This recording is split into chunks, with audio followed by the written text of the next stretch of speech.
అందరికీ నమస్కారం అండి. నా పేరు Byreddy. Both mark livelihood foundation advisor మెంబర్‌ను. నిన్న మేము అనంతపురం జిల్లాలో కమ్యూనిటీ మిత్ర ట్రైనింగ్ ప్రోగ్రామ్స్ పెట్టడం జరిగింది. అనంతపురం కమ్యూనిటీ మిత్రాస్ ట్రైనింగ్స్ ప్రోగ్రాంలో మనం ఒక ఫౌండేషన్ విధి విధానాలు, ఫౌండేషన్ చేయాల్సిన కార్యక్రమాల గురించి చాలా చక్కగా అందరికి వివరించడం జరిగింది. ఇక్కడ వివరించిన టైంలో కొంత ఏంటవుతుందంటే, గతంలో కొన్ని ఆర్గనైజేషన్స్ ఉన్నాయి. ఆ ఆర్గనైజేషన్స్ ఏంటంటే ఆ గ్రామాలల్లో జనాలతో ఉండి అభివృద్ధి చేద్దామని చెప్పేసి అక్కడ ఉన్న లోకల్ డీలర్స్ కానీ లేదా సభ్యత్తుల దగ్గర వాళ్ళు డబ్బులు తీసుకొని వాళ్ళకి ఎలాంటి సర్వీస్ ఇవ్వకుండా వాళ్ళకి ఇబ్బంది పెట్టినారు. ఆ మేనేజ్మెంటు గతంలో మాతో కూడా అసోసియేట్ అయికొని ఉండిన వల్ల వాళ్ళు చేసే తప్పులు ఈ బౌత్ మార్క్ లైవ్లీహుడ్ ఫౌండేషన్ కూడా చేస్తుందని చెప్పి అందరికీ ఒక అపోహ కలిగింది. ఈ వీడియో నుంచి మీకు చెప్తున్నాను, బౌత్ మార్క్ లైవ్లీహుడ్ ఫౌండేషన్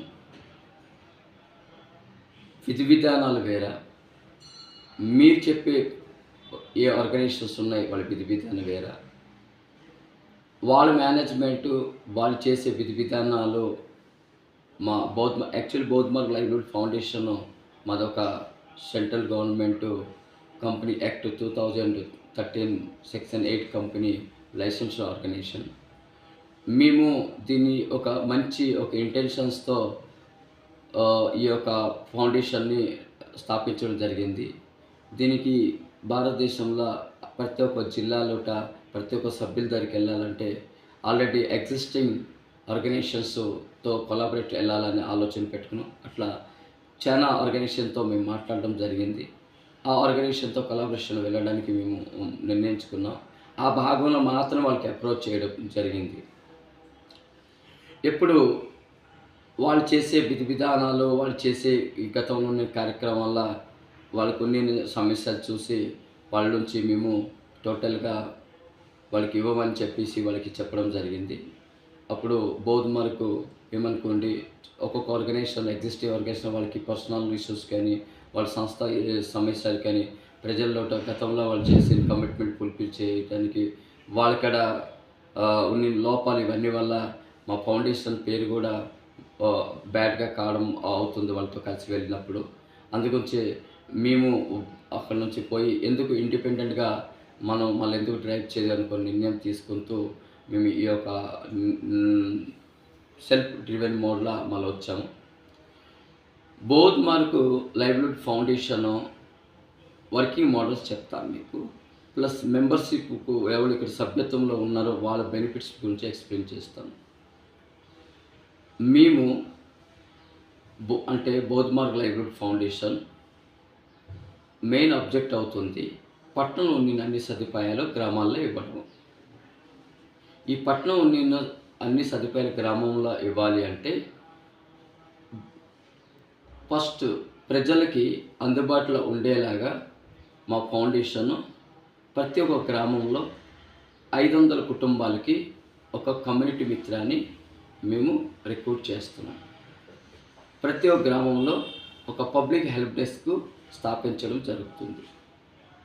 ఈ పబ్లిక్ హెల్ప్ డెస్క్లో అక్కడ కమ్యూనిటీ మిత్ర 24 గంటలు ఆ 500 కుటుంబాలకి సర్వీస్ ఇవ్వడానికి అందుబాటులో ఉంటుంది. ఆ కమ్యూనిటీ మిత్రకి ఫౌండేషన్ వైపు నుంచి ఒక 5,000 రూపాయలు వాళ్ళకి గౌరవ వేతనం ఇవ్వడం జరుగుతుంది. ఆ గౌరవ వేతనం ఫౌండేషన్ అక్కడ ప్రొవైడ్ చేస్తుంది. ఈ సభ్యులని వ్యక్తులకి వాళ్ళు మా ఒక ఫౌండేషన్లో ఉండిన సర్వీసెస్ని వాళ్ళు తీసుకుంటే వాళ్ళకి సభ్యత్వంగా నమోదించడం జరుగుతుంది. గతంలో మాకేముండేదంటే మాకు 150 రూపాయలు సభ్యత్వం అడ్మినిస్ట్రేషన్ ఛార్జ్ ఉండే. ఆ 150 రూపాయలు కూడా మేము ఏం చేస్తామంటే వాళ్ళకి ఒక భోజనం కార్యక్రమం పెట్టి, అదే ఊరు వనభోజనాల కార్యక్రమం పెట్టి ఆ కార్యక్రమం రోజు ఆ 150 రూపాయలు వాళ్ళకి భోజనాలు సర్టిఫికెట్ ప్లస్ మనం చేసే కార్యక్రమాల గురించి వాళ్ళకి ఒక అవగాహన కార్యక్రమం పెట్టడానికి మాత్రమే రూ. 150 మేము ఛార్జ్ చేసేటోళ్ళం. దీని తర్వాత మాది మెయిన్ ఇంకేముంటుంది, మా ఒక ప్రోగ్రాంలో ఈ పురా మోడళ్ళకని లేకపోతే మా ఒక ఫౌండేషన్లోట రైతులు, మహిళలు ఈ స్టార్టప్ కంపెనీ ప్రోడక్ట్కి మార్కెట్ లింకేజ్ కూడా ఇవ్వడము, వాళ్ళకి జీరో కాస్ట్ మార్కెటింగ్ కూడా సదుపాయాలు ఇవ్వాలనేది ఇంకొక ఎజెండాగా మేము నేరుగా రైతుల నుంచి తీసుకొచ్చే వస్తువుల్ని మేము ప్రజల వరకు తక్కువ ధరలోట క్వాలిటీ ప్రోడక్ట్లు ఇవ్వడం జరుగుతుంది. ఇప్పుడు మేము ఈ కొన్ని గ్రామాలలో వెళ్ళినప్పుడు, కొన్ని జిల్లాలలో వెళ్ళినప్పుడు గతంలో కొన్ని ఇలాగే రుసుము తీసుకొని వాళ్ళు రూ. 100 తీసుకొని రూ. 200 తీసుకొని వాళ్ళు ఆ డబ్బులు తీసుకుని వాళ్ళకి ఎలాంటి సర్వీసెస్ ఇవ్వలేరు. కాబట్టి ఫౌండేషన్ కొన్ని నిర్ణయాలు తీసుకొని కరెక్షన్ చేయడం జరిగింది. ఇప్పుడు మేము ప్రతి ఒక్క గ్రామంలోట మొదటిసారి మేము ఇప్పుడు ఇంత గతంలో ఏం చేసామంటే సభ్యత్వం తీసుకున్న తర్వాత అప్పుడు మేము పబ్లిక్ హెల్ప్ డెస్క్ స్థాపించడం జరిగింది. ఇవన్నీ చూసిన తర్వాత ఇప్పుడు మొదటి పబ్లిక్ హెల్ప్ డెస్క్ స్థాపిస్తున్నాం. పబ్లిక్ హెల్ప్ డెస్క్ స్థాపించేసి రైతుల ప్రోడక్ట్ని అక్కడ మేము ట్యాగ్ చేసి పెడతాం. రైతుల ప్రోడక్ట్ ఎవరు 150 నుంచి రూ. 200 రైతుల ప్రోడక్టు ఎవరు కొనుగోలు చేస్తారు వాళ్ళకి మా బౌద్ధ మార్కులో ఉన్న మెంబర్షిప్ బెనిఫిట్స్ అన్నీ కూడా అందుబాటులో ఉంటుంది. మీ అందరికి కూడా ఈ వీడియో నుంచి మీకు చెప్తున్నాను, మీరు ఒక చేతిలో సరుకులు పట్టుకోండి, ఇంకొక వైపు మీ డబ్బులు ఇవ్వండి. అడ్వాన్స్ డబ్బులు ఎవరికి ఇవ్వకూడదు. అడ్వాన్స్ డబ్బులు మీరు ఇచ్చితే అది మా ఫౌండేషన్కి ఎలాంటి సంబంధం లేదు. సో మీకు ఎప్పుడు ఎవరు కూడా